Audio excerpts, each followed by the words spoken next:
Good morning.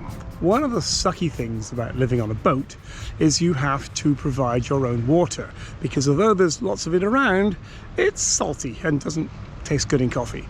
So I have to take my boat out and around down the other side to Valletta Marina and stock up with water, which costs 10 euros. It's super easy, and that lasts me months. But the problem, as you can tell, is I'm rafted, or this one's rafted to me. So what I need to do is tie, I'm thinking this out loud, by the way, because is tie the front of this one to that buoy, tie the back of it to one of those buoys, cut loose here, and then drift off that away. Should be easy, but I guarantee something's going to go wrong. So you have to, whenever you're doing anything like this, you have to think, what's going to go wrong?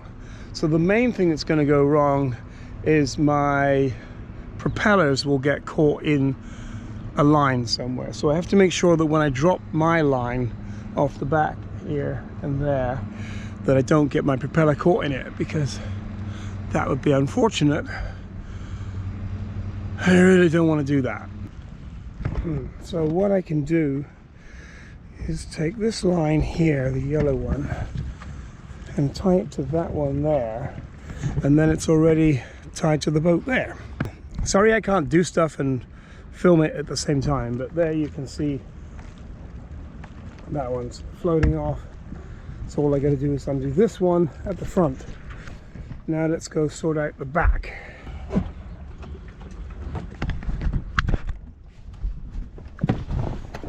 And this is when you really want the outboard motor to start.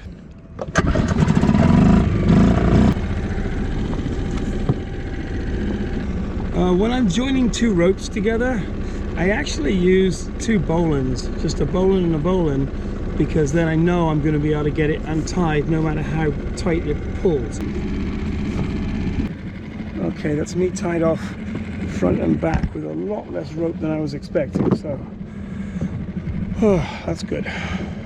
Okay, we are tied off front and back, so now all I have to do is cut the lines to Lucy, and then cut the lines to my boat, and then move off.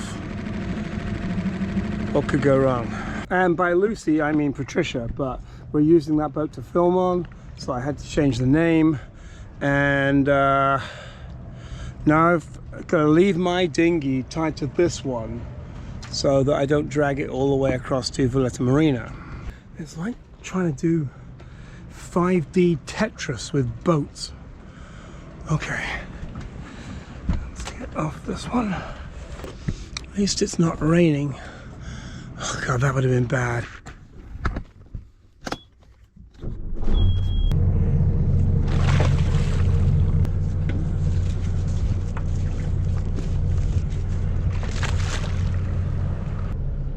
Just moving off.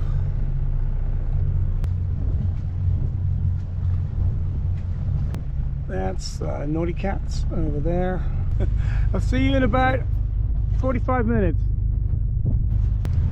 It's one of the Valletta to Salina ferries. There's Valletta, that's Manoel Island, and there's Salina behind us. There's the adventure cruisers going out. That's the guy who actually owns the mooring buoy that I'm on, that I have to get off in about a week. So this is a little dry run, I guess.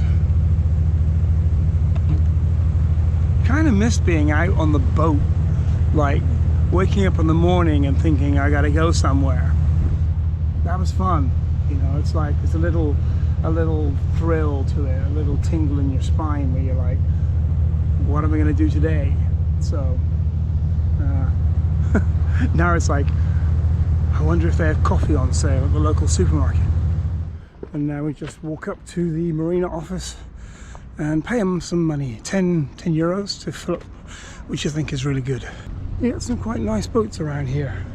That one's quite well known, it's called X. But But yeah, there's even the little ones are quite nice. It's an inconvenience. I mean, in the good old days in downtown LA, you could just turn the tap on and water always came out, and it was good drinking water.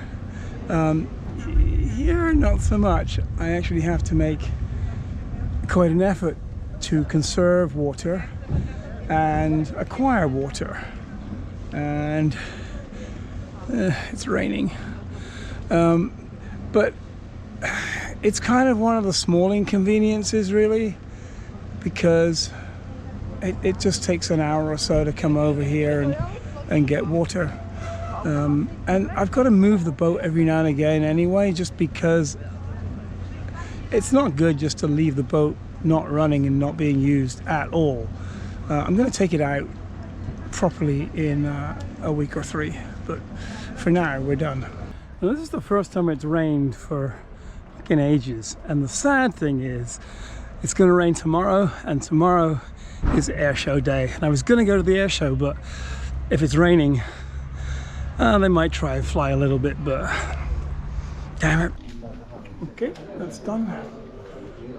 Back out into the real world. I'm not walking on that slippery marble stuff because it's very slippery, especially with these shoes in the wet. So I'm walking up here because if I slipped and fell and smashed an elbow, how much trouble would I be in? You know, it's like I couldn't live on the boat. I don't know, just be catastrophic. So you always have to think about things like that, more so when you're living on the boat than when you're living on dry land. It's also easier to hurt yourself on the boat. They've upgraded their system and now it uses QR codes. It uses QR codes instead of key fobs, and it ain't working. Okay, let's undo everything.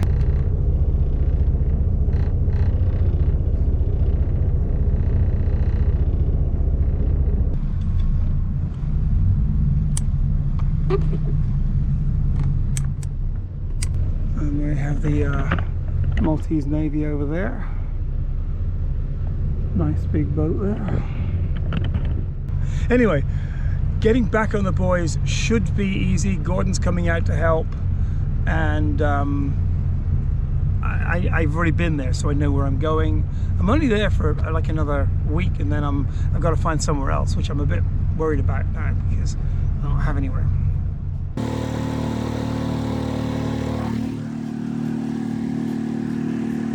This morning we are on a special expedition to feed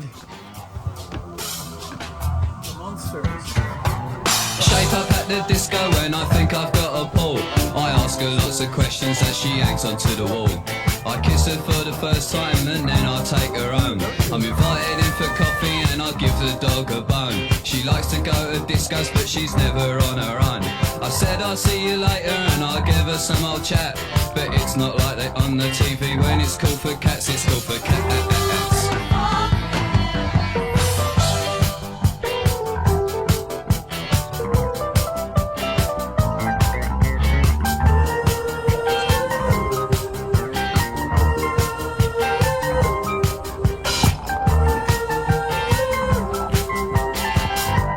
And if anyone's wondering what you do with laundry, here's the answer.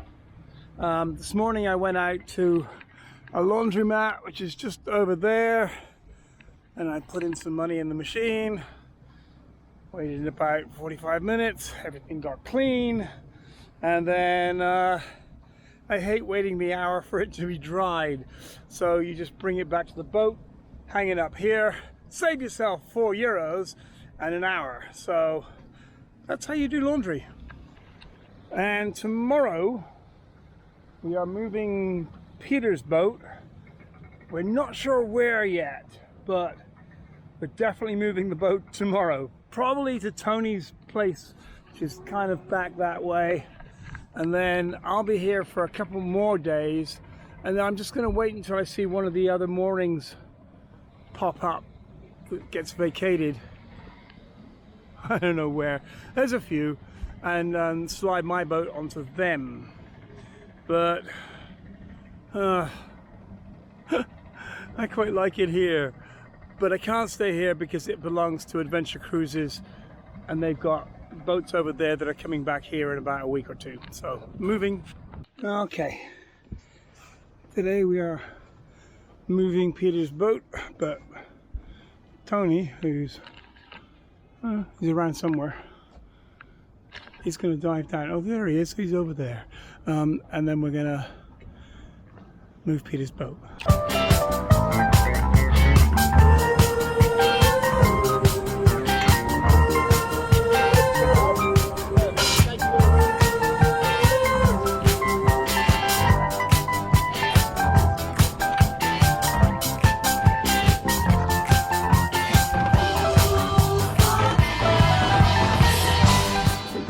Scuba equipment was actually invented by Jacques Cousteau. And I know this seems like a lot of work, but honestly it's not really. And when I had my loft, I was always fixing lights or fixing power or fixing the toilets or something. So it just means that out here everything's always moving. It's a little bit more inconvenient to fix things, but you know, wherever you live, there's the good side and the bad side, and this is the slightly, you know, inconvenient side. It's not bad, it's just what you have to do, but we're not paying rent here, so that's a good thing. The Sweeney's doing 90 cause they've got nowhere to go. They get a gang of villains in a shed up at Heathrow. They're counting out the fibres when the handcuffs lock again. In and out at Wandsworth with the numbers on their names. It's funny how the missus always looks a bleeding same. That is how you get back on the dinghy. There's a couple of likely lads who swear like as your father, and they're very cool for cats, they're cool for cats. To change the mood a little, I've been posing down the pub. I'm seeing my reflection, I'm looking slightly rough. I fancy this, I fancy that, I wanna be so flash. I'll give a little muscle and I'll spend a little cash. But all I get is bitter and a nasty little rash. And by the time I'm sober, I've forgotten what I've had. And everybody tells me that it's cool to be a cat, cool for cats.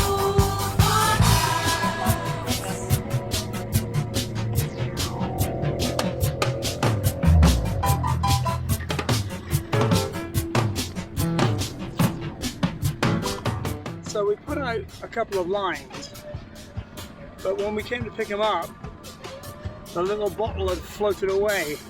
So we lost the bow line. So whilst Tony was back there turning the boat around and bringing it back in again, I had to improvise quickly and get a line from their boat so I could fix it on to this boat here. So with a bit of not quick thinking, but whatever, it worked. With a little boaty cooperation, we managed to move the limpet off my boat. Peter's boat is now over there, and now we've got to move my boat, but not for a day or two.